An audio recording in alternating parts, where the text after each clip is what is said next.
Kolkata RG Kar medical காலேஜில் பயங்கரமான கற்பழிப்பு நடந்து இறந்த லேடி டாக்டரோட கேஸில் ரொம்பவே முக்கியமான ஒரு நாள்.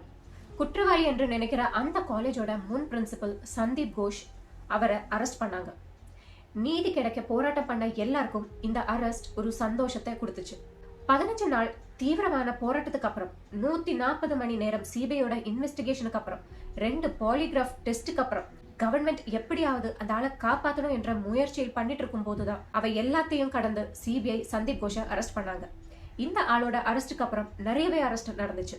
சந்தீப் கோஷோட நெருங்கின நண்பன் அந்த ஹாஸ்பிட்டல் உள்ள ஃபாரன்சிக் டிபார்ட்மெண்டில் வேலை செய்யற ஆள் இப்போ தனிக்கு உடம்புக்கு முடியல என்று சொல்லி ஹாஸ்பிட்டல் அட்மிட் ஆயிருக்கிறாரு. அந்த ஆளுக்கும் ஒரு சமன்ஸ் வழங்கப்பட்டது. ஹாஸ்பிட்டலுக்கு வெளியே வந்தா உடன் சிபிஐ இந்த ஆளை அரெஸ்ட் பண்ணுவாங்க. அது மட்டும் இல்லாம சந்தீப் கோஷோட பாடிகார்டு, அந்த ஹாஸ்பிட்டலோட சீஃப் செக்யூரிட்டி ஆபீசர், அந்த ஆளையும் சிபிஐ அரெஸ்ட் பண்ணியிருக்காங்க. இப்படியே ஹாஸ்பிட்டலுக்காக கனெக்ஷன் உள்ள 2 வெண்டர்ஸையும் சிபிஐ அரெஸ்ட் பண்ணாங்க. இந்த 2 பேருக்கும் 50 வயசு கிட்ட இருக்கு. இதுக்கு முழு நன்றியும் மக்களுக்கு தான் போய் சேரும். ஏன்னா அவர் இவ்வளவு போராட்டம் நடத்ததுனாலதான் இவர் எல்லாரையும் இவ்வளவு சீக்கிரம் அரெஸ்ட் பண்ண முடிஞ்சது. இந்த அரெஸ்ட் இந்த பிரச்சனைக்கான முடிவு என்று சொல்லல, இந்த பிரச்சனையோட முடிவுக்கான ஒரு ஆரம்பம் மட்டும்தான். இவரோட அரெஸ்டுக்கு பின்னில் பல காரணங்களும் பல உண்மைகளும் சொல்லப்படுது. அதெல்லாம் இந்த வீடியோல இருந்து தெரிஞ்சுக்கலாம். இந்த முன் பிரின்சிபல் சந்தீப் கோஷ்க்கு 2 தடவை பாலிகிராஃப் டெஸ்ட் எடுத்தாங்க. ஏன்னா இந்த ஆள் எப்பவுமே சொல்லிட்டு இருக்கிறது, இந்த நடந்த விஷயமாக எனக்கு ஒரு பந்தமும் இல்ல, எதுக்கு எல்லாரும் என்னையே குத்த சொல்றீங்க என்று.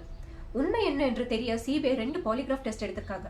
2 வாரத்துக்கிட்ட இந்த ஆளை பத்தி இன்வெஸ்டிகேட் பண்ணிருந்தாங்க. சிபிஐ வந்ததுக்கு மேலதான் இந்த ஆளுக்கு எதிர ஒரு சார்ஜ் ஷீட் கூட ஃபைல் பண்ணப்பட்டுச்சு. லோக்கல் ஸ்டேட் கவர்மெண்ட் இந்த ஆளுக்கு எதிர ஒரு கேஸ் கூட ஃபைல் பண்ணதில்லை. இந்த ஆளை எப்படியாவது கேஸ்ல இருந்து தப்பிக்க வைக்கதா பார்த்தாங்க. இப்போ சிபிஐ இந்த கேஸில் வந்ததுக்கு அப்புறம் அவரோட பேர்ல ஒரு சார்ஜ் ஷீட் ஃபைல் பண்ணப்பட்டுச்சு. இதுக்கு மேல இந்த ஆளோட பேர்ல உள்ள பல ப்ராப்பர்ட்டிஸ் சிபிஐ ரெய்ட் பண்ணாங்க. ஆன்டி கரப்ஷன் ரெய்ட் நடந்துச்சு. எல்லா ப்ரூஃப் வச்சு சிபிஐ கோர்ட்டில் சொன்னது, இந்த ஆள் கண்டிப்பாக ஒரு ஃபைனான்சியல் ஃப்ராட் நடத்திருக்காரு. அதாவது காலேஜுக்கு படிக்கிற பசங்க கையில இருந்து பணம் வாங்கி அவரை பாஸ் பண்ணி விடுறது. உண்மையை சொல்லணும்னா இவரெல்லாம் டாக்டர்ஸ், நேரடியாக மனுஷனோட உடம்புல கை வைக்கிறவங்க. அப்படி உள்ள இவரை காசு வாங்கி பாஸ் பண்ண வைக்கிறது. அதே மாதிரி நிறைய டெட் பாடிஸ் இந்த கவர்மெண்ட் ஹாஸ்பிட்டல் வந்து சேரும். அவை எல்லாம் குறைஞ்ச விலைக்கு பிளாக் மார்க்கெட்டில் விற்பாங்க. அது மட்டும் இல்லாம அந்த ஹாஸ்பிட்டல் உள்ள மெடிக்கல் வேஸ்ட், மெடிக்கல் சப்ளைஸ் இவை எல்லாமே பங்களாதேஷுக்கு விற்பாரு. கவர்மெண்ட் ஹாஸ்பிட்டல் உள்ள பப்ளிக்காக வழங்கப்பட்ட மெடிசின்ஸ் எல்லாமே பிளாக் மார்க்கெட்டில் விற்பனை பண்றது. இப்படியே ஒரு பெரிய ஃபைனான்சியல் ஃப்ராட் நடத்திருக்காரு என்று சொல்லித்தான் சிபிஐ அரெஸ்ட் பண்ணது. இந்த பொண்ணு இறந்தப்ப கூட இந்த ஆள் நிறைய விஷயம் பார்த்தும் பார்க்காமலே போனாரு. அவளோட பெற்றோர்கிட்டையும் உண்மையை சொல்லல. முதல்ல அது ஒரு சூசைட் தான் என்று சொன்னாரு. போலீஸ் கேஸ் ஃபைல் பண்ணாம இருக்கிறதுக்கும் ட்ரை பண்ணாரு. இந்த ஆளுக்கு நிறைய பேக்ரவுண்ட் சப்போர்ட் இருந்துச்சு. அந்த ஹாஸ்பிட்டல்ல இருந்து ரிசைன் பண்ணாலுமே வேற பெரிய ஹாஸ்பிட்டலுக்கு டிரான்ஸ்பர் கிடைச்சு. எப்படி பார்த்தாலும் இந்த ஆளுக்கு இந்த கேஸ்ல பெரிய பந்தம் இருக்கு.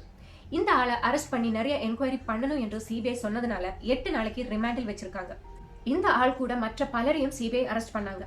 இந்த அரெஸ்டுக்கு அப்புறம் அந்த லேடி டாக்டரோட பெற்றோர்கிட்ட மீடியா ஒரு கேள்வி கேட்டிருந்தாங்க, இந்த கேஸ் பத்தி நீங்க என்ன நினைக்கிறீங்க என்று. எங்களுக்கு இந்த அரெஸ்ட் பார்க்கும்போது சின்ன நிம்மதி இருக்கு, ஆனா முழுசாக ஒரு நிம்மதி இல்லை என்று சொன்னாங்க. என்னோட பொண்ணுக்கு நடந்த இந்த ஒரு நிகழ்வுக்கு இன்னும் நிறைய பேர் இருப்பாங்க. அவரை எல்லாரையும் அரெஸ்ட் பண்ணி அவருக்கு இருக்கிறதுலயே வச்சு பெரிய தண்டனை வழங்க வேண்டும் என்று சொன்னாங்க. இந்த ஒரு பிரச்சனை நடந்த அன்னைக்கு அந்த சந்தீப் கோஷ் சொன்னது, நான் 10:30 மணி வரை குளிச்சிட்டு இருந்தேன் என்று போய் சொன்னாரு. அப்புறம் ஹாஸ்பிட்டலுக்கு போக வழிய பலரையும் கூப்பிட்டு அதை பத்தி கேட்டு தெரிஞ்சுக்கிட்டேன் என்று போய் சொல்றாரு. இவ்வளவு ஆனதுக்கு அப்புறம் அந்த பொண்ணு சூசைட் பண்ணா என்று ஒரு போய் சொன்னாரு. அவளோட போஸ்ட்மார்ட்டம் ஆனதுக்கு அப்புறம் சீக்கிரமாக இறுதி சடங்கு முடிக்க பெற்றோரை ஃபோர்ஸ் பண்ணாரு. அடுத்த நாளைக்கு இந்த கிரைம் சீன் காம்ப்ரமைஸ் பண்ண ஒரு ரெனோவேஷன் ஆர்டர் கொடுத்தாங்க. எல்லாரும் சேர்ந்து ப்ரொடெஸ்ட் பண்ணப்போ இறந்த பொண்ணு எனக்கு சொந்த பொண்ணு மாதிரி அப்படின்னு சொல்லி ரிசைன் பண்ணாரு. அப்படி ரிசைன் பண்ணி அடுத்த நாளே அந்த ஆளோட இன்ஃப்ளூயன்ஸ் யூஸ் பண்ணி National College of Medicine and Hospital என்ற வேற ஒரு பெரிய காலேஜுக்கு ப்ரமோஷன் வாங்கி அங்கேயே ஒரு பெரிய பொசிஷனில் வேலைக்கு சேர்ந்தாரு. எல்லாரும் சேர்ந்து ப்ரொடெஸ்ட் நடத்ததுனால நிறைய குண்டகளை விட்டுட்டு ஹாஸ்பிட்டல் சிசிடிவி நாசம் பண்ணதும் சிபிஐ கேள்வி கேட்டப்போ இல்ல, இதுக்கும் எனக்கும் ஒரு பந்தமும் இல்லை என்று சொல்லிட்டே இருந்தாரு. இப்போ இன்னும் நிறைய பேரை சிபிஐ அரெஸ்ட் பண்ணுவாங்க என்று சொல்லப்படுது. நாம எல்லாரும் வெயிட் பண்றது அந்த ஒரு நாளுக்காகத்தான், அந்த லேடி டாக்டருக்கு நீதி கிடைக்க போற அந்த ஒரு நாளுக்காக. உங்களோட கருத்துக்களை மறக்காம கமெண்ட்ஸ்ல சொல்லுங்க. மீண்டும் இன்னொரு வீடியோவில் பார்க்கலாம். நன்றி, வணக்கம்.